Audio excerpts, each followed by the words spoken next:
Hello everyone, welcome to the lesson of English.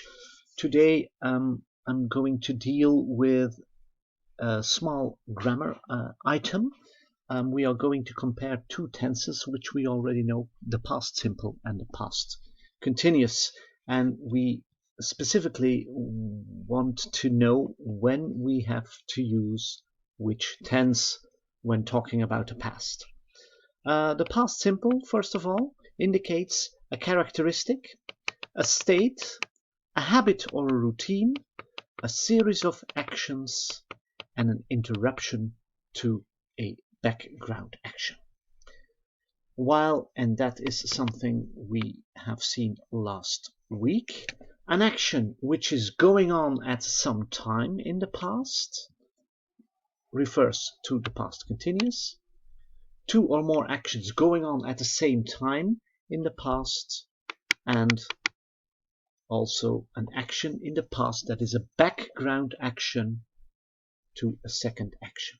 As you can see, it is the opposite of the interruption to the background action in which we use the past simple. Very important for the past continuous is that you know that your past action is temporary, which means tijdelijk. Okay. Now, if you know that, have a good look at the grammar grid in your book on page 182. And after you have had a good look of what I just said, it is time to do some exercises. Exercise 7.9 is an exercise in which you have to choose between the two tenses. So when Brian was in New York, he, and then you have to fill in, and I will help you with this first one. He was walking through Central Park when he noticed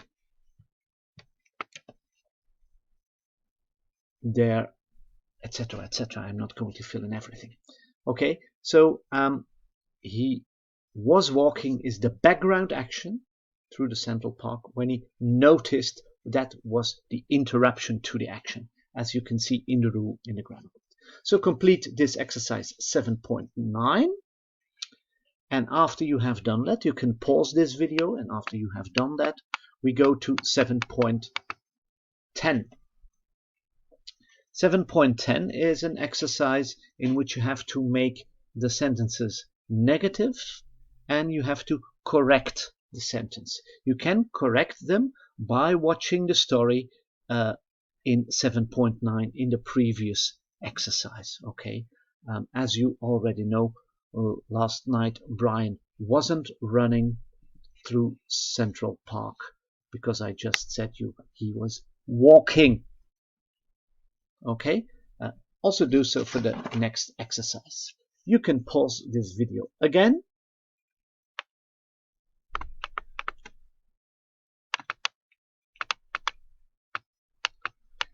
And then we have to do exercise 7.11. Complete using the past simple or the past continuous. Again, the same exercise. You choose between the two tenses. For instance, I set the example again. What were you doing? Action going on in the past, temporary, when I called you last night. I called you last night. That is a interruption to your background action. What were you doing? Okay. Again, do this exercise and you can pause this video. And then we have the last exercise concerning this grammar item. Yesterday, Jade found out what Brian had been doing the past few weeks. Complete the story using the correct tense. Here again, you choose which tense you have to use. Jade got up at 7 a.m. as usual. She went downstairs and was surprised.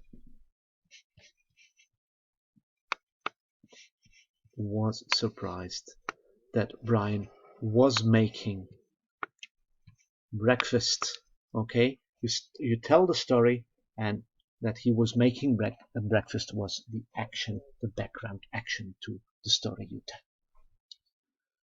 So finish this exercise, and then we skip a few pages and we immediately jump to another item which is on page 193. So after finishing those exercises, please go to page 193. Here it is. This item, quite an interesting item, is about going green, is about learning about the environment, het milieu, the environment, and also about global warming. We will read some interesting texts, and we will deal with some interesting vocabulary which you can use throughout the next years of your life. First of all, number 12, how green are you? Please fill in the questionnaire that, of course, are personal items from 1 to 8. And then part 2 is the quiz part. Of course, these questions have a correct answer in mind. So do these questions, and then you can pause the video, and afterwards I will give you the solution. So pause the video now.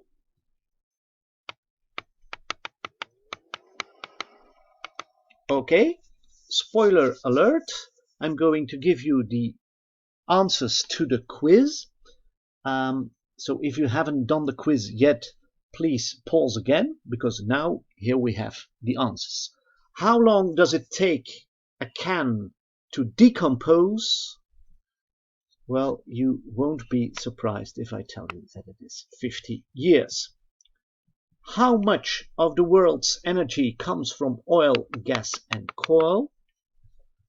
I'm afraid it is 75%, which is something which really needs to change, I think.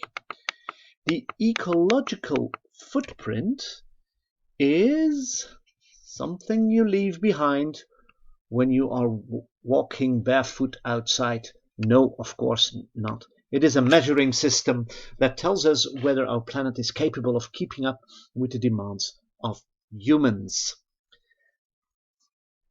Number 4, how much waste does a typical person in a developed country produce a day? If you know that a pound is almost half a kilo, it is 2.6 pounds. Which effects can global warming have? Sea levels rise, that is correct. Also, more extreme weather conditions. I refer to the month of February, where we had in 2 weeks' time -10 and a lot of snow, and the week after it was almost spring, where we had close to 20 degrees and we were lying in the sun already. And also the beginning of a new ice age might be possible due to global warming. To finish this lesson, I want to tell you a small story about the ecological footprint. It is not in the book, but I just want to tell you because I think it's interesting information. I want to tell you something about Earth Overshoot Day. Earth Overshoot Day is not a real date in the calendar, but Earth Overshoot Day tells us when we have consumed all the supplies Earth can deliver in 1 year. That means if all the people on Earth are using things of the Earth, and Earth can reproduce those things in a year, but it stops at a certain moment. And in the 60s, so that is almost 50, 60 years ago, Earth Overshoot Day was middle of December, which means that we only took from Earth what was necessary, and only 14 days were left to the end of the year, so it was quite good that humans didn't use too much. Now it's changed, and I'm afraid I have to tell you that now in the 2020s, Earth Overshoot Day is last year. It was the beginning of August. That means that our ecological footprint is way too high at the moment, and that the beginning of August we consumed all the Earth's supplies of 1 year, which is way too early. It should be on the 31st of December that we consumed everything. So that is a little more information about Earth Overshoot Day. Next lesson tomorrow, we will continue on our issues on global warming, etc. That will be all for today.